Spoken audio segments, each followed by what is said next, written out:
Well, the centrifuge brain project started in the 70s.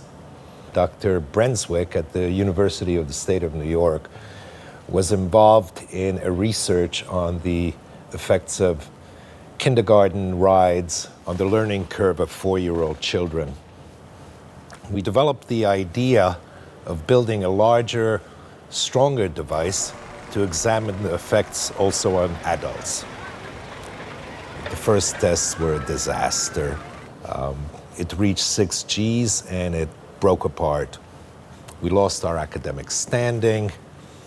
And then we had an idea. Matt's brother-in-law was on the board of a company that designed and manufactured amusement park rides.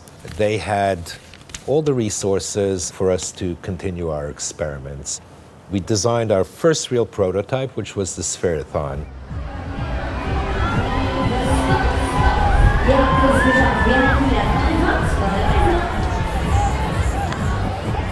When the rotation starts, the seats are lifted slowly by the centrifugal force, causing the people to float upside down. The difficulty was stopping the rotation without people coming crashing down in the upper levels.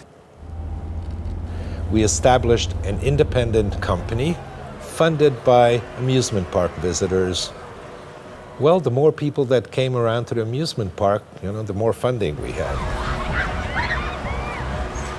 The second machine was named the Wedding Cake because of the 4 platforms set on top of each other.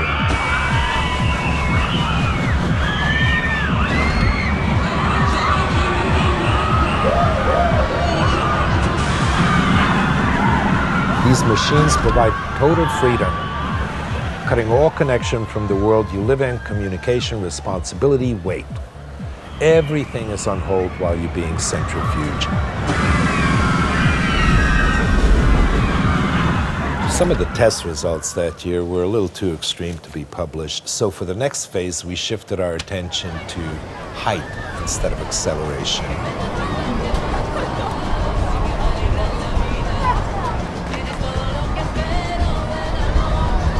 Well, actually, the first day wasn't really planned out very well.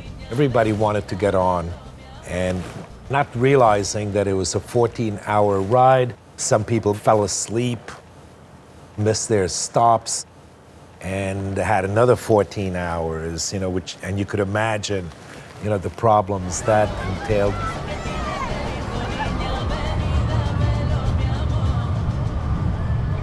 Well, after the experience of the high altitude conveyance, we found that people needed something to do in there.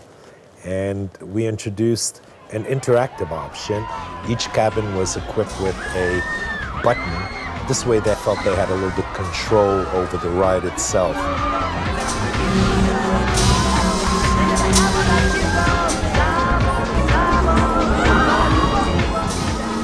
Except for one incident where the expander was placed a little bit too close to the building, there were no real problems with it, and there was a level of undefined brain activity around 30% higher than the kids who stayed on the ground.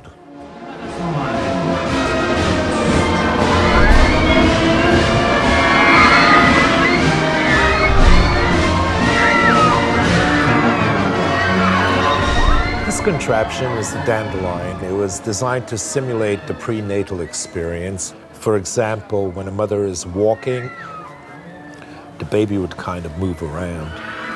So we tried to compensate for the weight and size differential between an adult and a baby.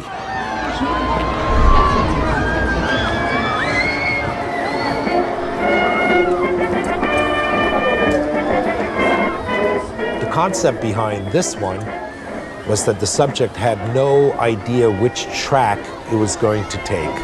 Unpredictability was an important aspect of our work.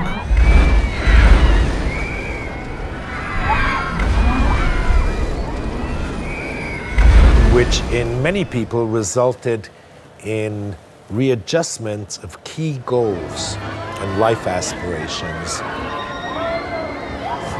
We're using only 10,000 horsepower now, but I'm convinced Once we reach 20,000, we're going to be free of all boundaries permanently, and it will be very stable. I mean, we had setbacks, but I wouldn't say that it was a mistake. It was not a mistake. If anything, the mistake is in nature.